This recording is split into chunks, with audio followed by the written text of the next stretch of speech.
everyone. So please join me with the warmest welcome for all the three panelists here for our second session. Welcome.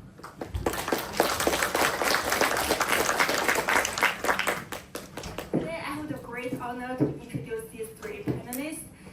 They are Gauntt, the creative director of Seattle AI Film Festival and the founder of Culture and Code, and Professor Antonio Somaini, visiting professor of art, film, and visual studies at Harvard University, and professor in film, media, and visual culture theory at University Sorbonne, Nouvelle, and Professor Yan Deng, the professor at Tsinghua Academy of Arts and Design, and the deputy director of Tsinghua University Art Museum, and visiting professor of Parsons School of Design. So welcome them. And I'm Anna. I'm the collaborator artist at MIT Theater, visiting lecturer at MIT Media Lab, and the co-chair of this film hack. So as you can see, we have 200 audience sitting here in the room. And we have 3 panelists, but we only have 30 minutes, so this means we have a very compact session. So let's just begin. So first, I want to invite all the panelists to briefly introduce yourself, let the audience know of your background and what you are doing right now. Hello everyone, my name is Deng Yan. I come from China. My major is was printmaking and a photographer. So now I'm as a deputy director of the Art Museum in Tsinghua University. Good night. My name is Antonio Somaini. I'm Italian, but I'm based in Paris. I'm professor at the Sorbonne University in film, media, and visual culture theory, and visiting professor here at Harvard in the Art, Film, and Visual Studies department. I'm also a curator of exhibitions, and I just curated a large exhibition entitled The World Through AI in one of the largest museums in Paris, an exhibition which is now traveling to Brazil and to Germany. And I've been working for the last almost 10 years on the impact of AI technologies on images and visual culture, on practices in contemporary art, photography, and film. And I'm very interested also in working as curator, as contributing to a kind of a broad societal debate about the transformations that the AI technologies are causing. Well, good evening. My name is John Gauntt. I'm the co-founder and the creative director of the Seattle AI Film Festival, also the host and curator of the Culture and Code podcast, which looks at the intersection of professional creative work and artificial intelligence. We've actually been working, podcasting about AI since 2016, and actually rebranded when ChatGPT started, and we realized that the most important thing is the storytelling. I also want to recognize Jiajin and Alvin as 2 advisors to the Seattle AI Film Festival. They helped me choose some films for our inaugural, which was in March. We screened 83 films from 22 countries. Samurai dramas from Kazakhstan. Go figure. That's one of the things about this whole revolution, is that people are telling the stories that are in their head, not just simply the stories that they think an audience will like. We'll go a little more into that, a little bit into that later. The fundamental thing, though, from a creative standpoint, is on my tombstone, I just wanted to say writer, because I've been writing scripts and writing audio since 1995, and AI has given me not superpowers, it's given me power tools to actually start expanding what I can do. So very happy to be here. A little bit jet lagged because I came in from Seattle, and I will talk about Sora more next week after we go to Dev Day. Thank you. Amazing.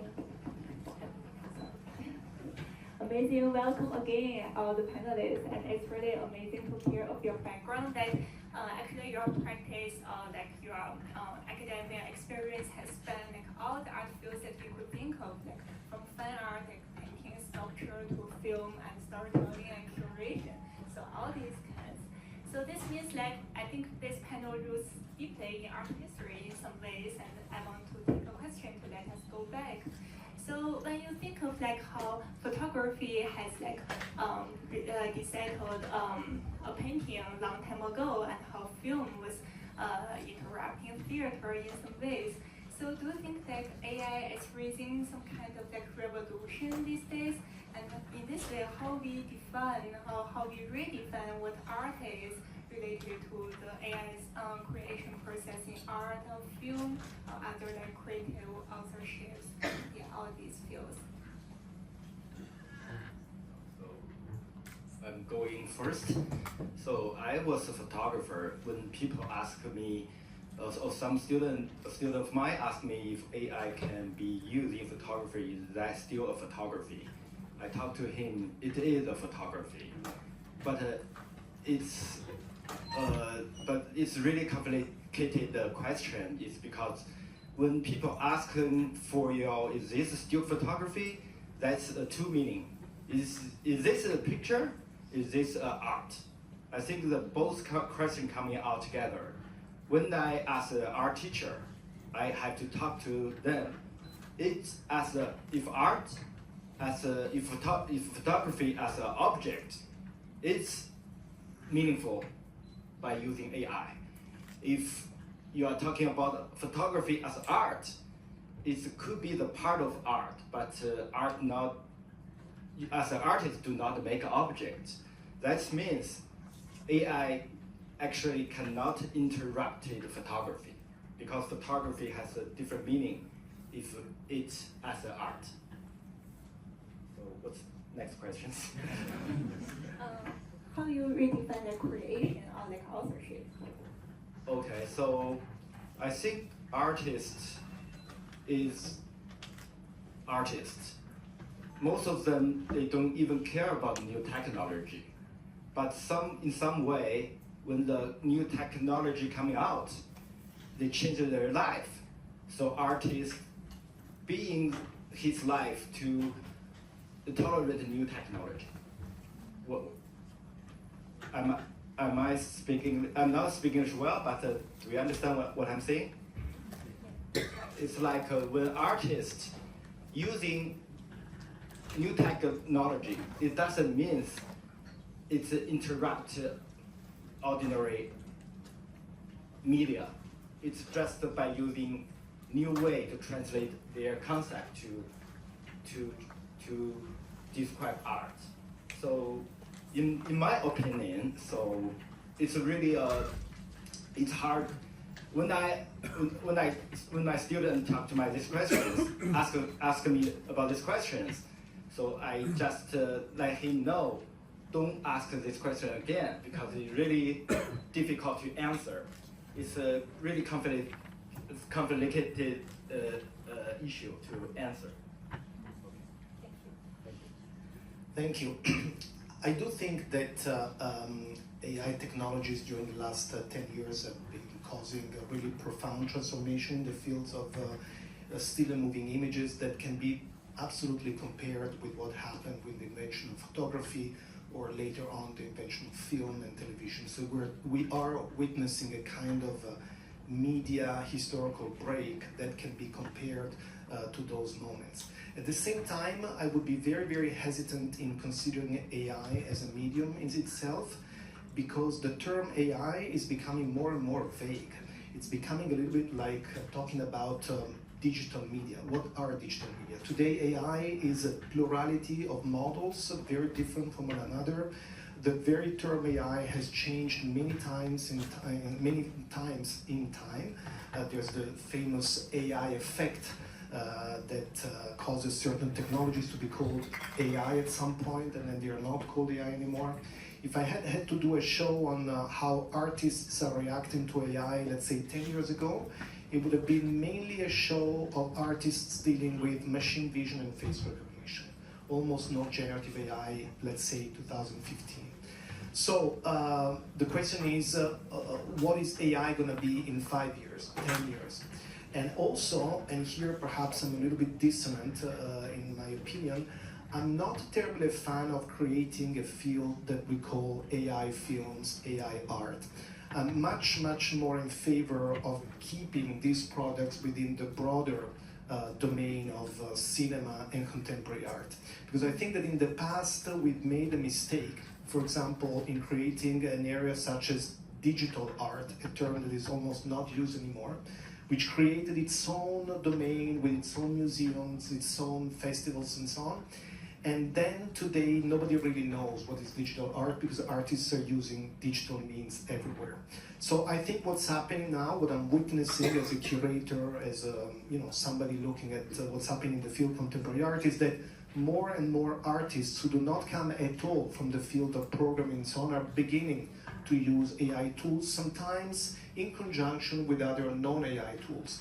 And I think it's really important to keep all of this together and not create separate domains. That's my advice. Okay, Jiajian, time for a conversation.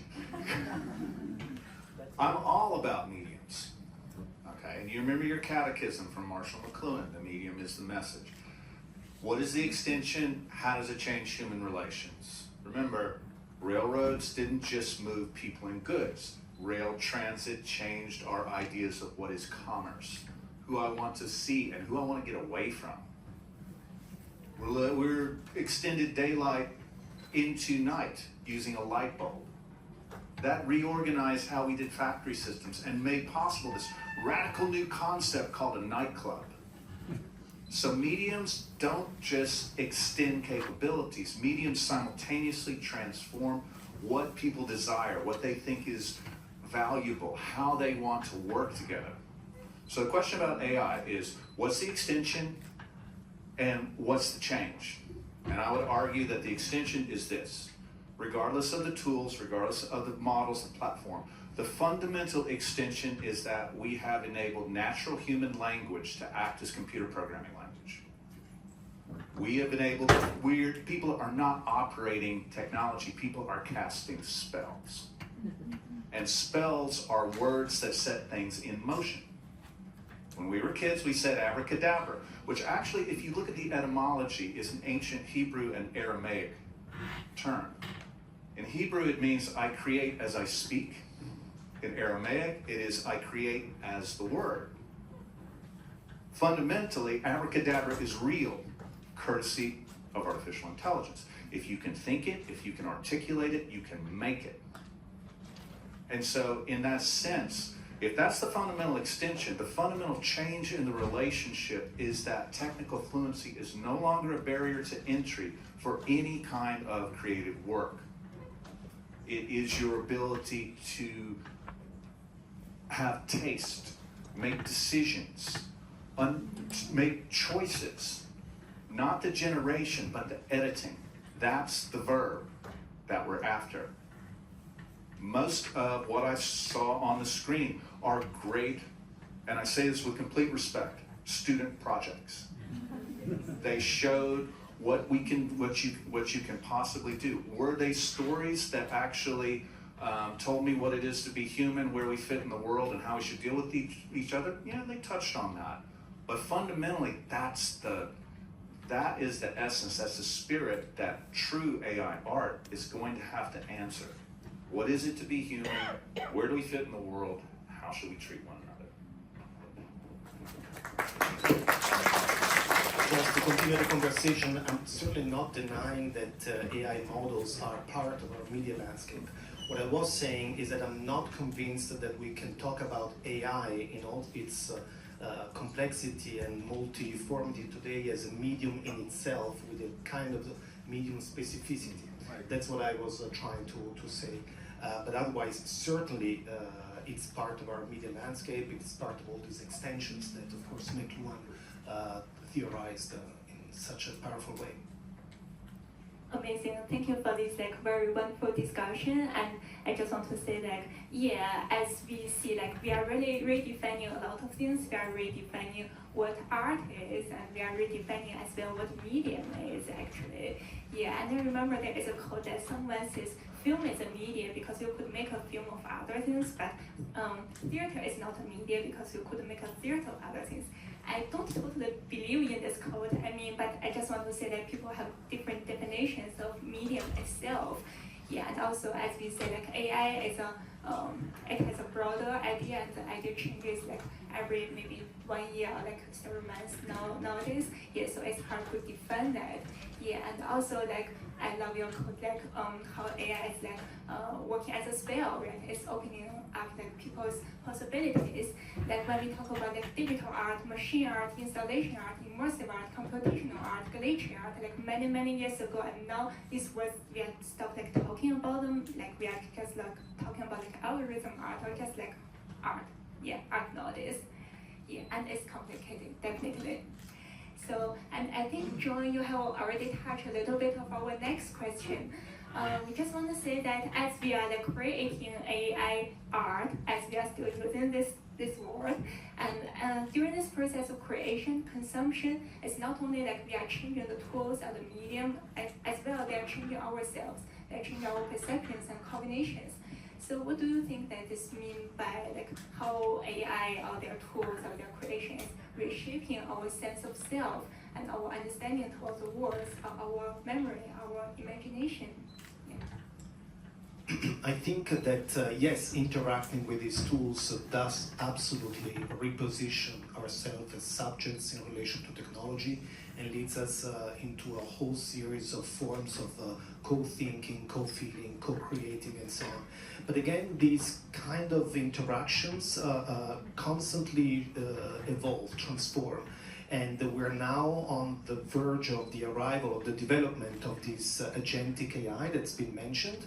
And so if for the moment artists, in my view, still retain a strong centrality even in the interactions and the kind of orchestrating of all these platforms, we do not know what the arrival of this new AI agent is going to produce in a few years, what the degrees of autonomy they're going to develop, and whether at some point they will initiate some forms of artistic production by themselves or almost by themselves as part of long chains of production that they will be engaged in. But for the moment, in curating the exhibition in Paris and bringing together works that have been done during the last 10 years, I was really struck by how central the presence of the artist was always, even when there were important forms of delegating to these models, but still the choices, which model, which kind of fine-tuning, which kind of images, which ideas and so on. The artist was really very much central. And also, I think that part of the artistic approaches today is also to engage with deeply problematic political aspects of all this. I haven't heard a word yet about this issue, but this is a field that raises huge environmental concern in terms of energy needs, in terms of environmental impact. There's issues related to labor exploitation. All these things were absolutely present in the exhibition that I curated, and I really cared of inviting artists that have a critical approach to AI, that do not kind of wipe out these technologies, these questions, but actually bring them to the foreground. Okay, need to know a little more about the audience. Everybody's been to different events during AI week. Any musicians in the house? Raise your hand. Okay, cool. You probably heard AI, oh, it's a tool, or it's an assistant, or it's a co-pilot, or it's a agent. A lot of that. Let me add another one. It's a musical instrument. What if instead of operating AI like a shop tool, you actually played it like a musical instrument? What kind of creativity would that involve? And how would that change things? Because another thing, who likes electronic music? All right. When the Roland 808 machine came out in the early 1980s, it got kind of a lukewarm reception, and a lot of both professionals in the music industry and a lot of musicians kind of sneered at it, said, it sounds artificial, it sounds tinny, it sounds hi-hats. But in these underground music scenes in New York, Detroit, and Chicago, people heard something different. And what they heard actually was possibility. Because suddenly, you could start to not only make your own music, but make your own music scenes. By that I mean, New Yorkers were having block parties where you put the 808 up to a speaker and suddenly you got a rhythm section on the street. And that opened up a whole new type of audience experience to where people were coming to block parties. They were suddenly starting to say, well, hey, what are you wearing? And fashion got involved, and slang got involved. And so one of the things I think that's missing in a lot of our creative discussions is not just simply what are the notes or what are the pixels, but what is the audience experience? Because if we say, oh, AI changes everything except the audience, what they like, are they going to want more of the same? I think that's kind of goofy. So one of the things we're doing in Seattle with the film festival is we are consciously trying to break AI talent like you break music talent.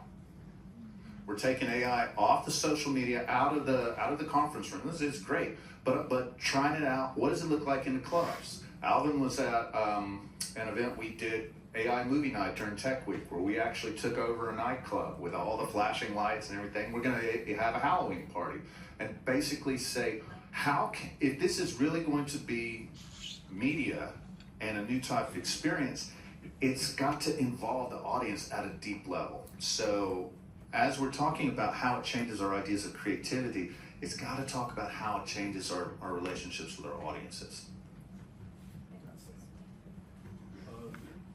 Since I become into photography because of I don't like painting anymore because it takes a long time, it's cannot finish, and I choose photography. I thought it's a very good way to make my concept directly to show up in the audience. But when I doing my photography process when I'm making art, it's going to another way to creation. It's not it still doesn't. I thought it can be finished in time, but it takes 20 years to do photography right now.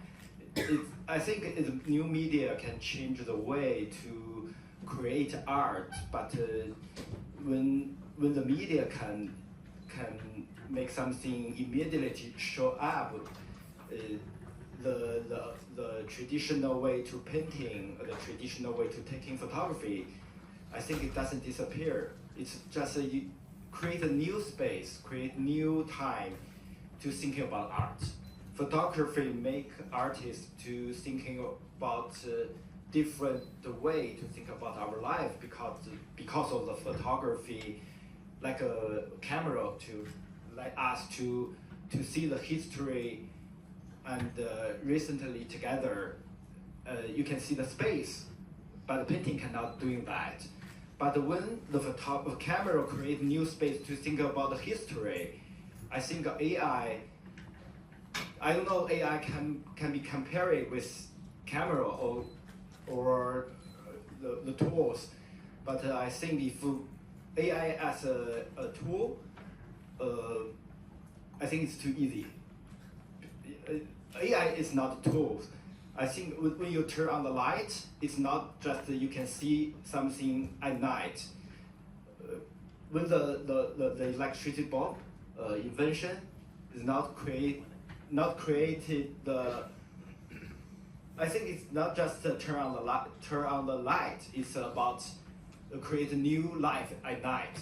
You can have a dancing at night, but without that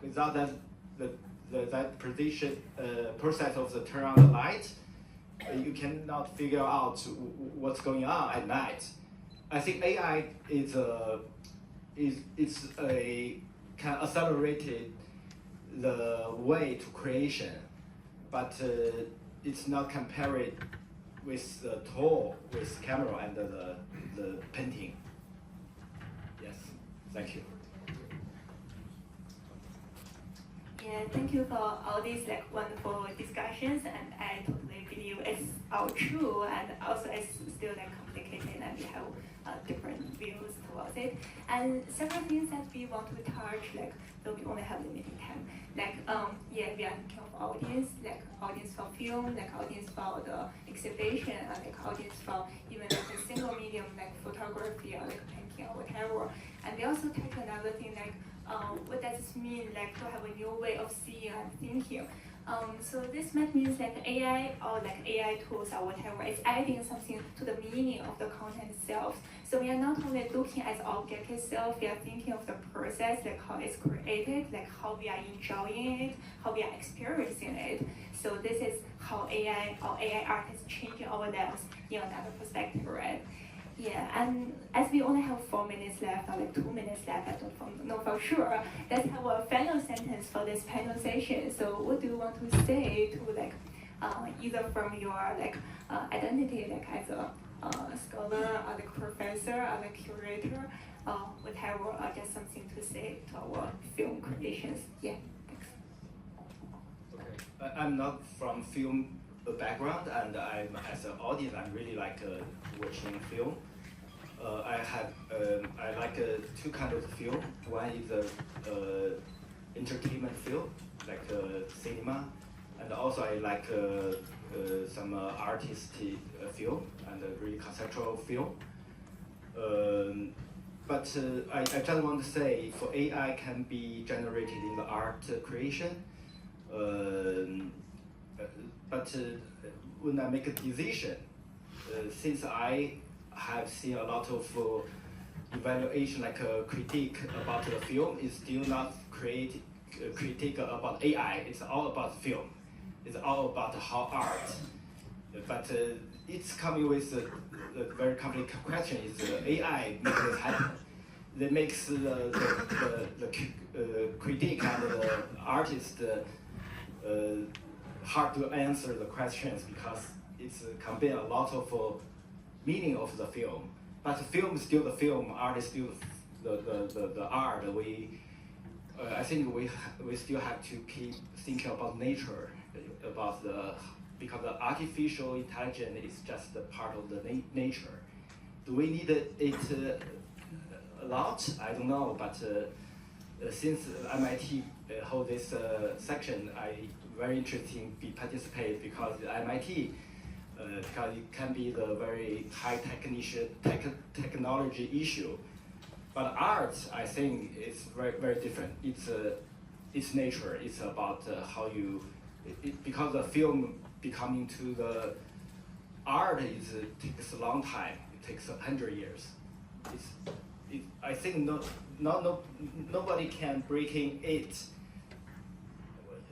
in a minute. I think it's still very strong humanity view, and I think it's a philosophy. It's not a technology. Thank you. Thank you. You mentioned the process in your last, and you talked about audience. And as a curator of the exhibition in Paris, I really thought it was very, very important to give to the public as much insights into the process.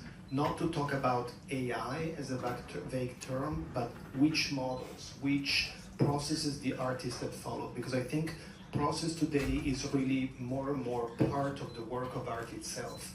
And so we need to find a new way to engage the public also in understanding that. Creating a workflow, combining different models, all these are choices that are really part of the final result. And I would also like to end with a little announcement, because I myself has organized a program of AI films this Monday from 3 to 5 p.m. at the Carpenter Center of Harvard University. It's a series of 6 films, and the general title is Supply Chains, a Cinematic Anatomy of AI. And these are films that use AI tools to deal with the whole supply chain of AI technologies, from mining, extractivism, labor, waste, distribution, and so on. So please come, it's open to the public on Monday, 3 to 5 p.m. Okay, so let me leave you with why artists are going to be just fine. Why humans are just going to be just fine. Along with writer, I have over 40 years experience in martial arts. I was state karate champion. I won medals in the Pan American and the World Games in Brazilian Jiu-Jitsu. 10 stitches, 18 stitches, 12 stitches, broken foot 3 times, and knee surgery. And you know what? It was worth it. And if you want to know what truly differentiates the artist from the AI is the artist is willing to bleed. The artist is willing to sacrifice. The artist is willing to do what it effing takes to realize their vision, and no AI, no model, no tool is ready to sacrifice for a vision. And so if you want to know what's truly going to differentiate you as an artist, it's going to be your motivation. And I will leave you with this definition of motivation I've used for decades. Motivation is the stuff that fills your entire being when you have a clear picture in your mind of what you want and a burning, all-consuming desire in your heart to fight for it. And if you can keep that as your fixed variable, you can learn the tools. You can work with other people. You can make really good stuff. Because that's ultimately what we're about. All the experimentation that gets you there, hey, great. But the ultimate thing is we want to let people know what it is to be human, where we fit in the world, and how we should treat each other. And those are questions that are not for tourists. Thank you.